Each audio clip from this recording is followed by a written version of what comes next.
It's a real pleasure to be here at the George Washington University. This is an institution that draws outstanding students and scholars from around the world, and where the most urgent challenges that we face as a country and a planet are studied and debated. So thank you for having us here today. And I especially want to thank our friends at the Asia Society, dedicated to forging closer ties with the countries and people of Asia to try to enhance peace, prosperity, freedom, equality, sustainability. Thank you for hosting us today, but thank you for your leadership every day. Kevin Rudd, Wendy Cutler, Danny Russel, all colleagues, all thought leaders, but also doers, and it's always wonderful to be with you. And I have to say, I am really grateful, Senator Romney, for your presence here today. A man, a leader that I greatly admire, a person of tremendous principle, who has been leading on the subject that we're going to talk about today. Senator, thank you for your presence. And I'm also delighted to see so many members of the diplomatic corps, because diplomacy is the indispensable tool for shaping our shared future. In the past 2 years, we've come together to fight the COVID-19 pandemic and prepare for future global health emergencies, rebuild from economic shocks, from supply chain disruptions to debt crises, and take on climate change and reimagine an energy future that's cleaner, more secure, and more affordable. The common denominator across these efforts is the simple fact that none of us can meet these challenges alone. We have to face them together. That's why we put diplomacy back at the center of American foreign policy, to help us realize the future that Americans and people around the world seek, one where technology is used to lift people up, not suppress them, where trade and commerce support workers, raise incomes, create opportunity, where universal human rights are respected, countries are secure from coercion and aggression, and people, ideas, goods, and capital move freely, and where nations can both forge their own paths and work together effectively in common cause. To build that future, we must defend and reform the rules-based international order, the system of laws, agreements, principles, and institutions that the world came together to build after 2 world wars, to manage relations between states, to prevent conflict, to uphold the rights of all people. Its founding documents include the UN Charter and the Universal Declaration of Human Rights, which enshrine concepts like self-determination, sovereignty, the peaceful settlement of disputes. These are not Western constructs. They are reflections of the world's shared aspirations. In the decades since, despite daunting challenges and despite the gap between our ideals and some of the results we've achieved, the countries of the world have avoided another world war, an armed conflict between nuclear powers. We built a global economy that lifted billions of people out of poverty. We've advanced human rights as never before. Now, as we look to the future, we want not just to sustain the international order that made so much of that progress possible, but to modernize it, to make sure that it represents the interests, the values, the hopes of all nations, big and small, from every region. And furthermore, that it can meet the challenges that we face now and will face in the future, many of which are beyond what the world could have imagined 7 decades ago. But that outcome is not guaranteed, because the foundations of the international order are under serious and sustained challenge. Russian President Vladimir Putin poses a clear and present threat. In attacking Ukraine 3 months ago, he also attacked the principles of sovereignty and territorial integrity enshrined in the UN Charter to protect all countries from being conquered or coerced. That's why so many countries have united to oppose this aggression, because they see it as a direct assault on the foundation of their own peace and security. Ukraine is fighting valiantly to defend its people and its independence, with unprecedented assistance from the United States and countries around the world. And while the war is not over, President Putin has failed to achieve a single one of his strategic aims. Instead of erasing Ukraine's independence, he strengthened it. Instead of dividing NATO, he's united it. Instead of asserting Russia's strength, he's undermined it. And instead of weakening the international order, he has brought countries together to defend it. Even as President Putin's war continues, we will remain focused on the most serious long-term challenge to the international order, and that's posed by the People's Republic of China. China is the only country with both the intent to reshape the international order and, increasingly, the economic, diplomatic, military, and technological power to do it. Beijing's vision would move us away from the universal values that have sustained so much of the world's progress over the past 75 years. China is also integral to the global economy and to our ability to solve challenges from climate to COVID. Put simply, the United States and China have to deal with each other for the foreseeable future. That's why this is one of the most complex and consequential relationships of any that we have in the world today. Over the last year, the Biden administration has developed and implemented a comprehensive strategy to harness our national strengths and our unmatched network of allies and partners to realize the future that we seek. We are not looking for conflict or a new Cold War. To the contrary, we're determined to avoid both. We don't seek to block China from its role as a major power, nor to stop China, or any other country for that matter, from growing their economy or advancing the interests of their people. But we will defend and strengthen the international law, agreements, principles, and institutions that maintain peace and security, protect the rights of individuals and sovereign nations, and make it possible for all countries, including the United States and China, to coexist and cooperate. Now, the China of today is very different from the China of 50 years ago, when President Nixon broke decades of strained relations to become the first U.S. president to visit the country. Then, China was isolated and struggling with widespread poverty and hunger. Now, China is a global power with extraordinary reach, influence, and ambition. It's the second largest economy, with world-class cities and public transportation networks. It's home to some of the world's largest tech companies, and it seeks to dominate the technologies and industries of the future. It's rapidly modernized its military and intends to become a top-tier fighting force with global reach. And it has announced its ambition to create a sphere of influence in the Indo-Pacific and to become the world's leading power. China's transformation is due to the talent, the ingenuity, the hard work of the Chinese people. It was also made possible by the stability and opportunity that the international order provides. Arguably, no country on earth has benefited more from that than China. But rather than using its power to reinforce and revitalize the laws, the agreements, the principles, the institutions that enabled its success so that other countries can benefit from them too, Beijing is undermining them. Under President Xi, the ruling Chinese Communist Party has become more repressive at home and more aggressive abroad. We see that in how Beijing has perfected mass surveillance within China and exported that technology to more than 80 countries. How it's advancing unlawful maritime claims in the South China Sea, undermining peace and security, freedom of navigation and commerce. How it's circumventing or breaking trade rules, harming workers and companies in the United States, but also around the world. And how it purports to champion sovereignty and territorial integrity while standing with governments that brazenly violate them. Even while Russia was clearly mobilizing to invade Ukraine, President Xi and President Putin declared that the friendship between their countries was, and I quote, without limits. Just this week, as President Biden was visiting Japan, China and Russia conducted a strategic bomber patrol together in the region. Beijing's defense of President Putin's war to erase Ukraine's sovereignty and secure a sphere of influence in Europe should raise alarm bells for all of us who call the Indo-Pacific region home. For these reasons and more, this is a charged moment for the world. And at times like these, diplomacy is vital.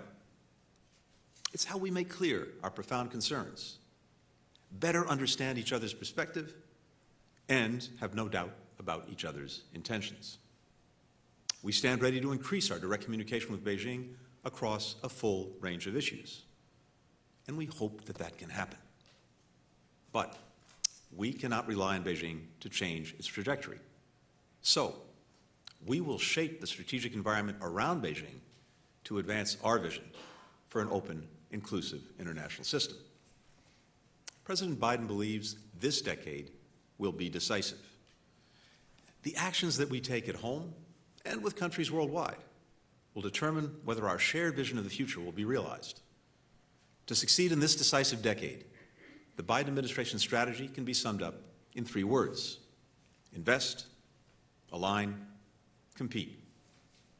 We will invest in the foundations of our strength here at home, our competitiveness, our innovation, our democracy. We will align our efforts with our network of allies and partners, acting with common purpose and in common cause. And harnessing these 2 key assets, we'll compete with China to defend our interests and build our vision for the future. We take on this challenge with confidence. Our country is endowed with many strengths. We have peaceful neighbors, a diverse and growing population, abundant resources, the world's reserve currency, the most powerful military on earth, and a thriving culture of innovation and entrepreneurship that, for example, produced multiple effective vaccines, now protecting people worldwide from COVID-19.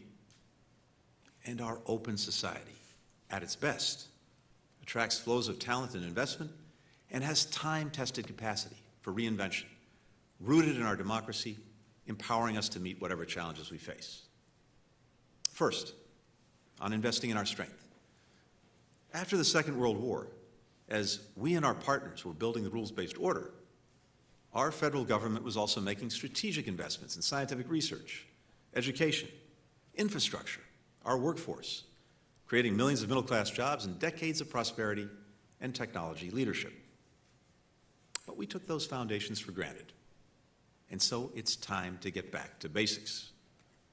The Biden administration is making far-reaching investments in our core sources of national strength, starting with a modern industrial strategy to sustain and expand our economic and technological influence, make our economy and supply chains more resilient, sharpen our competitive edge.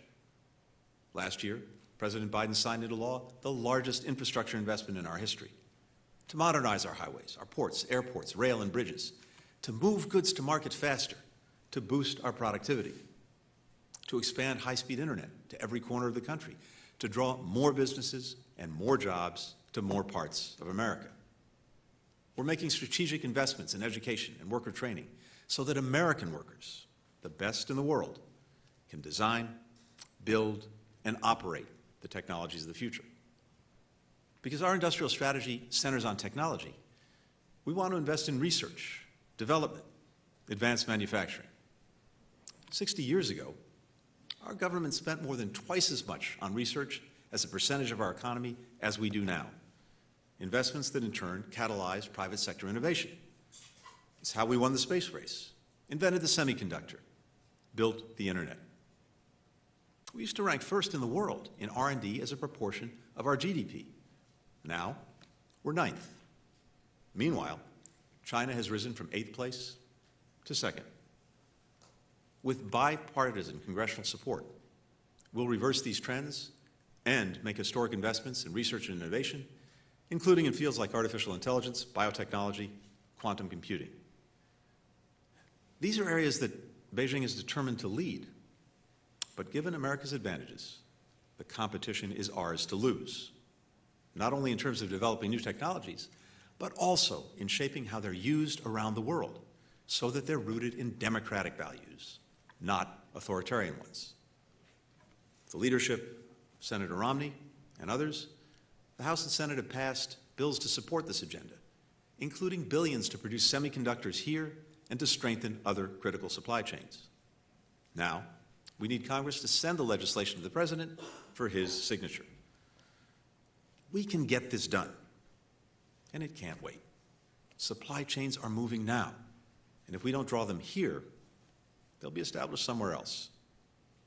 As President Biden has said, the Chinese Communist Party is lobbying against this legislation because there's no better way to enhance our global standing and influence than to deliver on our domestic renewal. These investments will not only make America stronger, they'll make us a stronger partner and ally as well. One of the most powerful, even magical things about the United States is that we've long been a destination for talented, driven people from every part of the planet.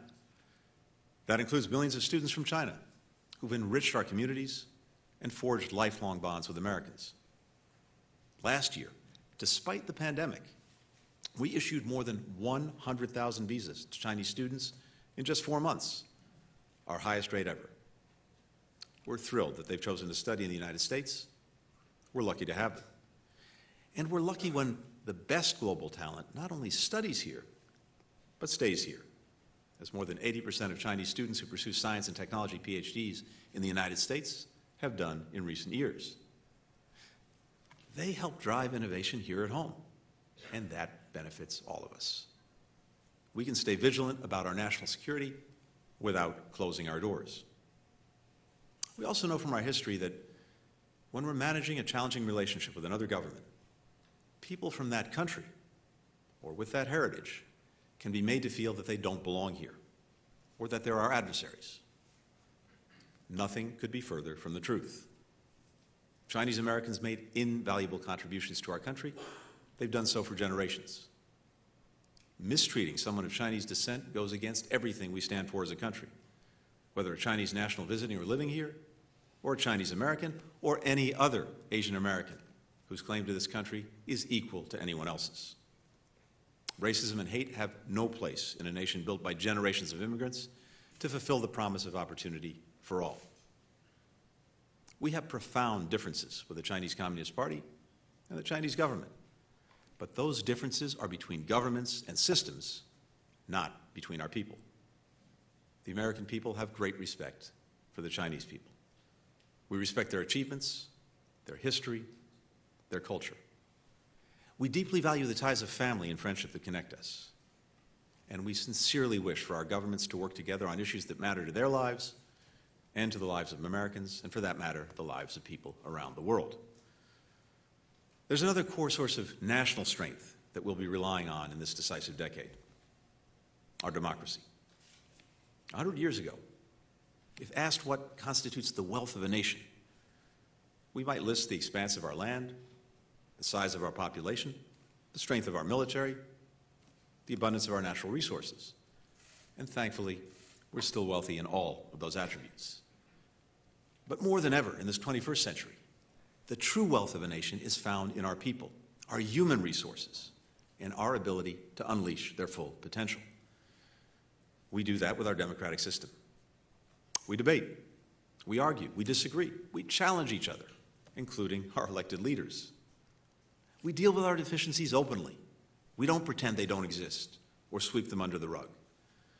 And though progress can feel painfully slow, it can be difficult and ugly, by and large, we consistently work toward a society where people from all backgrounds can flourish, guided by national values that unite, motivate, and uplift us.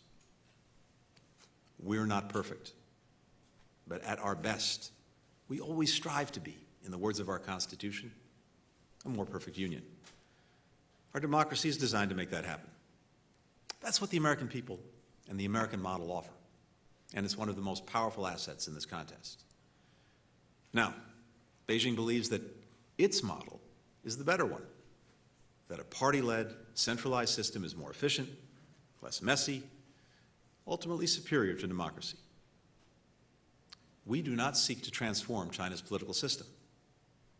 Our task is to prove once again that democracy can meet urgent challenges, create opportunity, advance human dignity, that the future belongs to those who believe in freedom, and that all countries will be free to chart their own paths without coercion. The second piece of our strategy is aligning with our allies and partners to advance a shared vision for the future. From day one, the Biden administration has worked to re-energize America's unmatched network of alliances and partnerships and to re-engage in international institutions. We're encouraging partners to work with each other and through regional and global organizations. And we're standing up new coalitions to deliver for our people and meet the tests of the century ahead. Nowhere is this more true than in the Indo-Pacific region, where our relationships, including our treaty alliances, are among our strongest in the world. The United States shares the vision that countries and people across the region hold, one of a free and open Indo-Pacific where rules are developed transparently and applied fairly where countries are free to make their own sovereign decisions, where goods, ideas, and people flow freely across land, sky, cyberspace, the open seas, and governance is responsive to the people. President Biden reinforced these priorities this week with his trip to the region, where he reaffirmed our vital security alliances with South Korea and Japan and deepened our economic and technology cooperation with both countries. He launched the Indo-Pacific Economic Framework for Prosperity, a first-of-its-kind initiative for the region. It will, in the President's words, help all our countries' economies grow faster and fairer. IPEF, as we call it, renews American economic leadership, but adapts it for the 21st century by addressing cutting-edge issues like the digital economy, supply chains, clean energy infrastructure, and corruption. A dozen countries, including India, have already joined. Together, IPEF members make up more than a third of the global economy.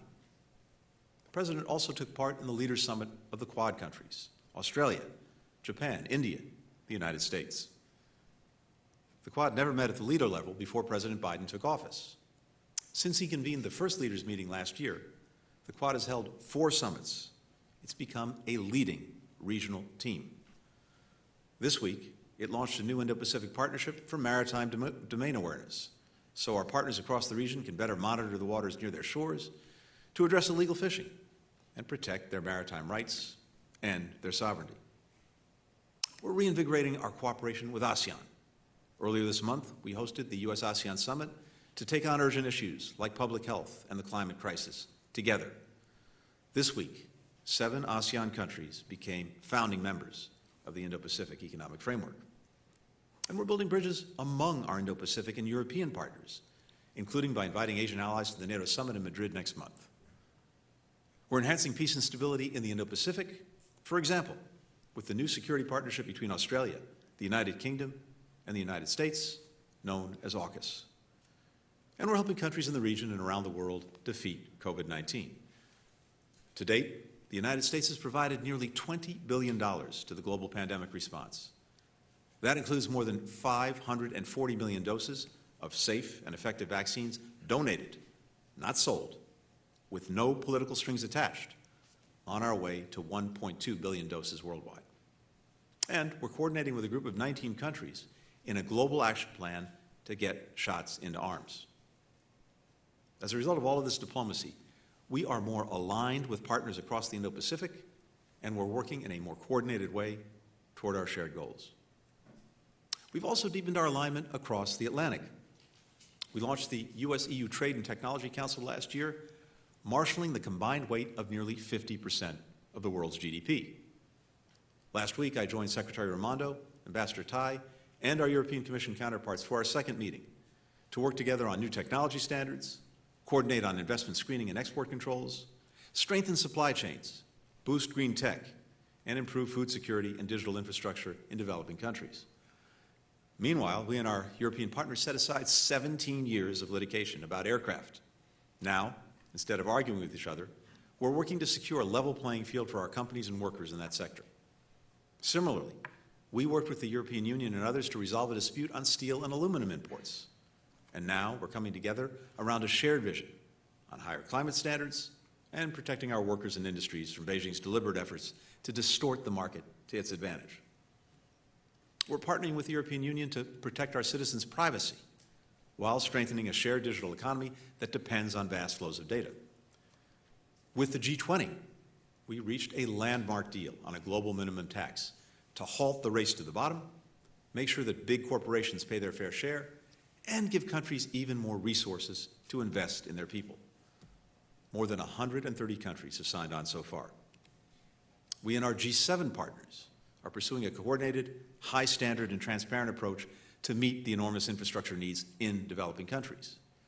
We've convened global summits on defeating COVID-19 and renewing global democracy, and rejoined the UN Human Rights Council and the WHO, the World Health Organization.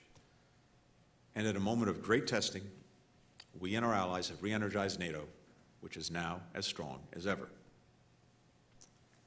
These actions are all aimed at defending and, as necessary, reforming the rules-based order that should benefit all nations. We want to lead a race to the top on tech, on climate, infrastructure, global health, and inclusive economic growth. And we want to strengthen a system in which as many countries as possible can come together to cooperate effectively, resolve differences peacefully, write their own futures as sovereign equals. Our diplomacy is based on partnership and respect for each other's interests. We don't expect every country to have the exact same assessment of China as we do. We know that many countries, including the United States, have vital economic or people-to-people ties with China that they want to preserve. This is not about forcing countries to choose, it's about giving them a choice. So that, for example, the only option isn't an opaque investment that leaves countries in debt, stokes corruption, harms the environment, fails to create local jobs or growth, and compromises countries' exercise of their sovereignty. We've heard firsthand about buyer's remorse that these deals can leave behind. At every step, we're consulting with our partners, listening to them, taking their concerns to heart, building solutions that address their unique challenges and priorities. There is growing convergence about the need to approach relations with Beijing with more realism. Many of our partners already know from painful experience how Beijing can come down hard when they make choices that it dislikes. Like last spring, when Beijing cut off Chinese students and tourists from traveling to Australia and imposed an 80% tariff on Australian barley exports because Australia's government called for an independent inquiry into COVID's origin. Or last November, when Chinese Coast Guard vessels used water cannons to stop a resupply of a Philippine Navy ship in the South China Sea. Actions like these remind the world of how Beijing can retaliate against perceived opposition. There's another area of alignment we share with our allies and partners: human rights.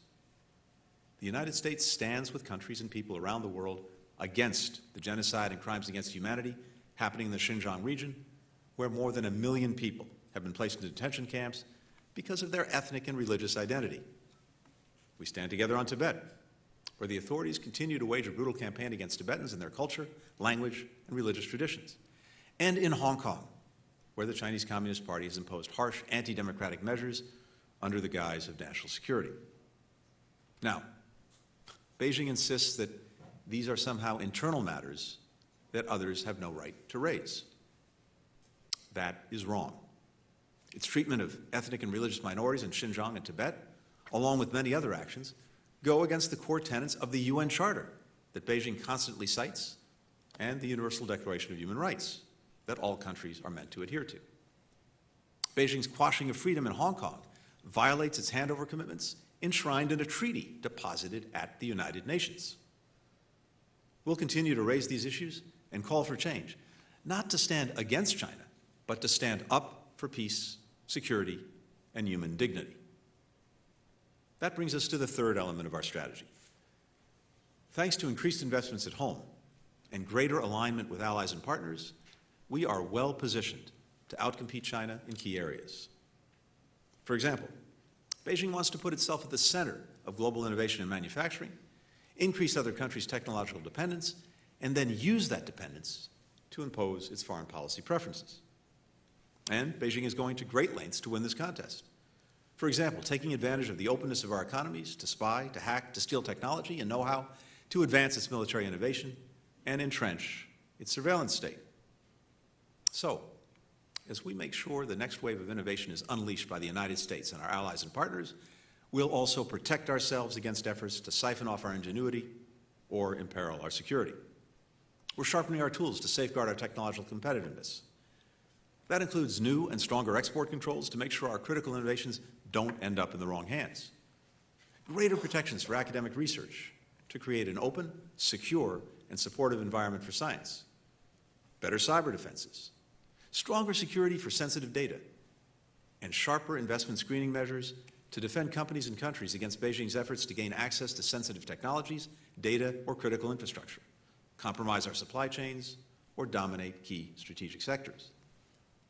We believe, and we expect the business community to understand, that the price of admission to China's market must not be the sacrifice of our core values or long-term competitive and technological advantages. We're counting on businesses to pursue growth responsibly, assess risks soberly, and work with us, not only to protect, but to strengthen our national security. For too long, Chinese companies have enjoyed far greater access to our markets than our companies have in China. For example, Americans who want to read the China Daily or communicate via WeChat are free to do so.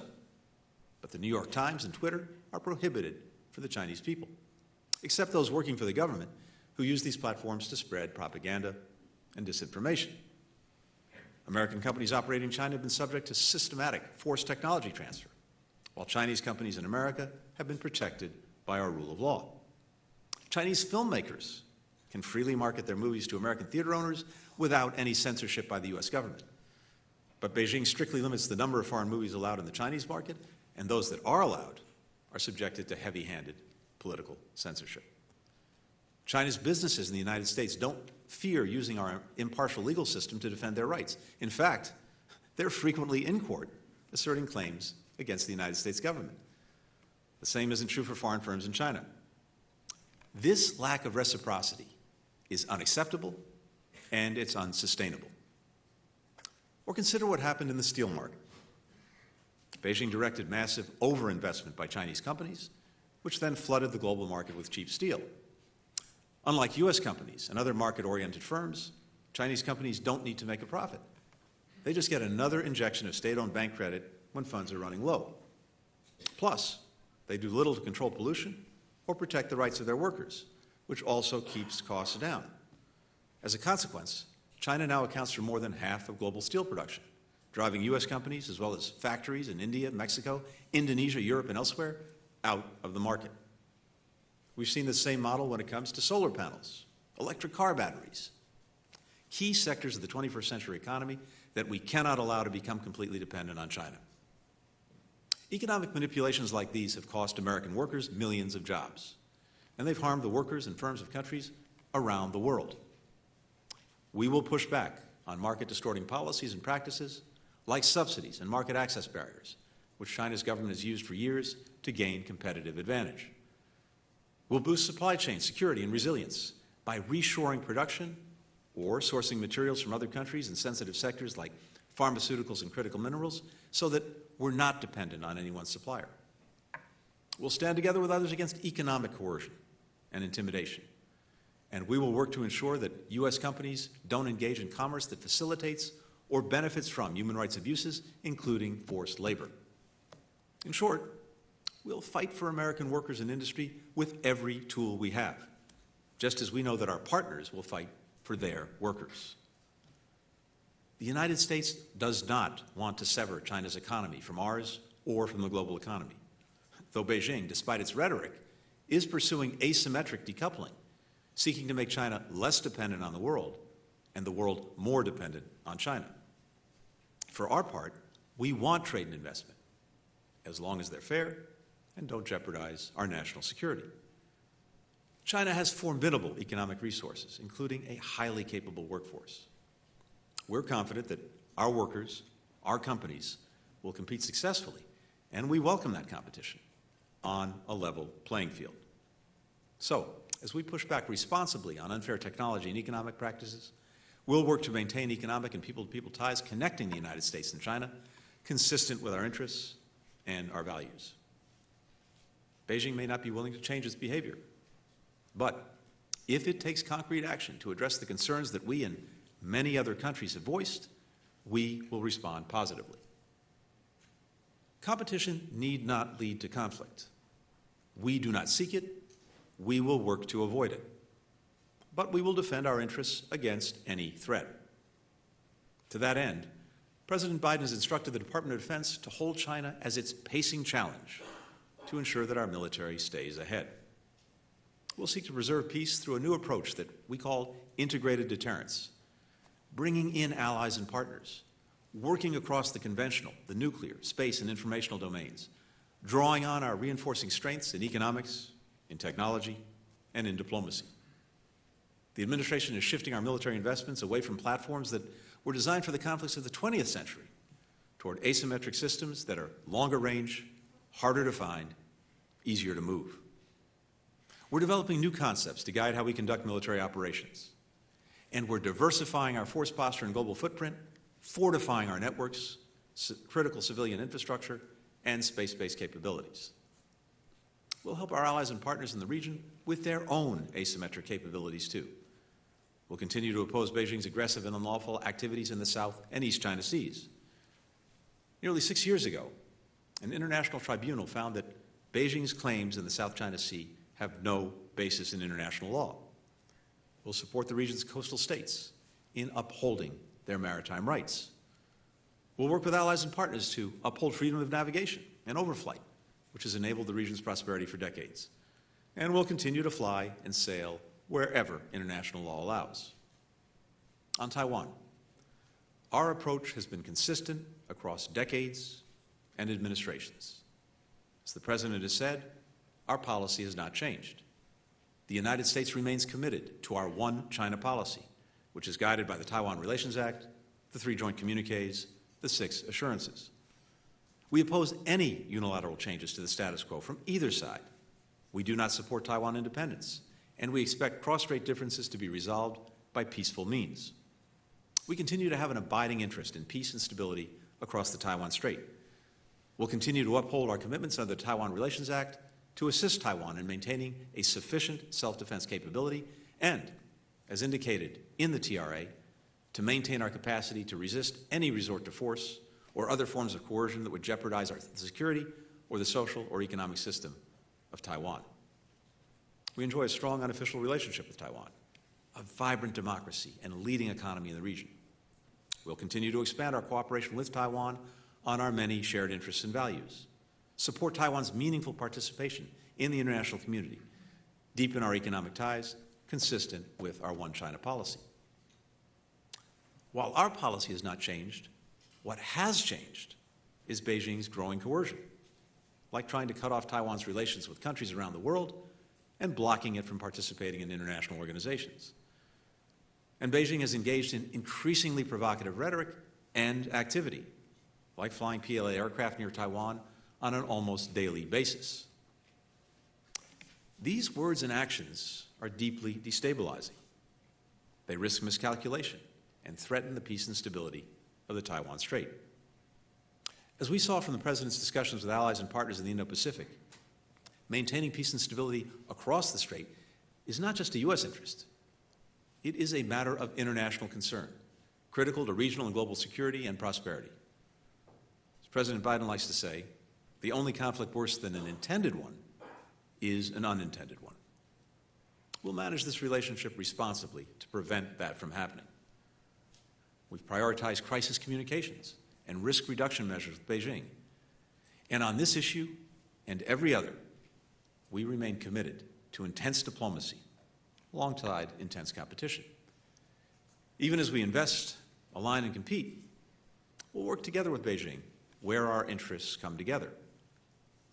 We can't let the disagreements that divide us stop us from moving forward on the priorities that demand that we work together for the good of our people and for the good of the world. That starts with climate. China and the United States had years of stalemate on climate, which gridlocked the world, but also periods of progress which galvanized the world. The Climate Diplomacy Channel, launched in 2013 between China and the United States, unleashed global momentum that produced the Paris Agreement. Last year at COP26, the world's hopes were buoyed when the United States and China issued our Glasgow Joint Declaration to work together to address emissions from methane to coal. Climate is not about ideology. It's about math. There's simply no way to solve climate change without China's leadership, the country that produces 28% of global emissions. The International Energy Agency has made clear that if China sticks with its current plan and does not peak its emissions until 2030, then the rest of the world's must go to zero by 2035. And that's simply not possible. Today, about 20 nations are responsible for 80% of emissions. China's number 1, the United States is number 2. Unless we all do much more, much faster, the financial and human cost will be catastrophic. Plus, competing on clean energy and climate policy can produce results that benefit everyone. The progress that the United States and China make together, including through the working group established by the Glasgow Declaration, is vital to our success in avoiding the worst consequences of this crisis. I urge China to join us in accelerating the pace of these shared efforts. Likewise, on the COVID-19 pandemic, our fates are linked, and our hearts go out to the Chinese people as they deal with this latest wave. We've been through our own deeply painful ordeal with COVID. That's why we're so convinced that all countries need to work together to vaccinate the world, not in exchange for favors or political concessions, but for the simple reason that no country will be safe until all are safe. And all nations must transparently share data and samples and provide access to experts for new variants and emerging and re-emerging pathogens to prevent the next pandemic, even as we fight the current one. On non-proliferation and arms control, it's in all of our interests to uphold the rules, the norms, the treaties that have reduced the spread of weapons of mass destruction. China and the United States must keep working together and with other countries to address Iran and North Korea's nuclear programs. And we remain ready to discuss directly with Beijing our respective responsibilities as nuclear powers. To counter illegal and illicit narcotics, especially synthetic opioids like fentanyl that killed more than 100,000 Americans last year, we want to work with China to stop international drug trafficking organizations from getting precursor chemicals, many of which originate in China. As a global food crisis threatens people worldwide, we look to China, a country that's achieved great things in agriculture, to help with the global response. Last week at the United Nations, the United States convened a meeting of foreign ministers to strengthen global food security. We extended an invitation to China to join. We'll continue to do so. And as the world's economy recovers from the devastation of the pandemic, global macroeconomic coordination between the United States and China is key through the G20, the IMF, other venues, and of course, bilaterally. That comes with the territory of being the world's two largest economies. In short, we'll engage constructively with China wherever we can, not as a favor to us or anyone else, and never in exchange from walking away from our principles, but because working together to solve great challenges is what the world expects from great powers, and because it's directly in our interests. No country should withhold progress on existential transnational issues because of bilateral differences. The scale and the scope of the challenge posed by the People's Republic of China will test American diplomacy like nothing we've seen before. I'm determined to give the State Department and our diplomats the tools that they need to meet this challenge head-on as part of my modernization agenda. This includes building a China House, a department-wide integrated team that will coordinate and implement our policy across issues and regions, working with Congress as needed. And here, I must mention an outstanding team at our embassy in Beijing and our consulates across China, led by Ambassador Nick Burns. They do exceptional work every day, and many have been doing their jobs in recent weeks through these intense COVID lockdowns. Despite extreme conditions, they persisted. We're grateful for this terrific team. I've never been more convinced about the power and the purpose of American diplomacy, or surer about our capacity to meet the challenges of this decisive decade. To the American people, let's recommit to investing in our core strengths, in our people, in our democracy, in our innovative spirit. As President Biden often says, it's never a good bet to bet against America. But let's bet on ourselves and win the competition for the future. To countries around the world committed to building an open, secure, and prosperous future, let's work in common cause to uphold the principles that make our shared progress possible and stand up for the right of every nation to write its own future. And to the people of China, we'll compete with confidence, we'll cooperate wherever we can, we'll contest where we must. We do not seek conflict. There's no reason why our great nations cannot coexist peacefully and share in and contribute to human progress together. That's what everything I've said today boils down to. Advancing human progress, leaving to our children a world that's more peaceful, more prosperous, and more free. Thank you very much for listening.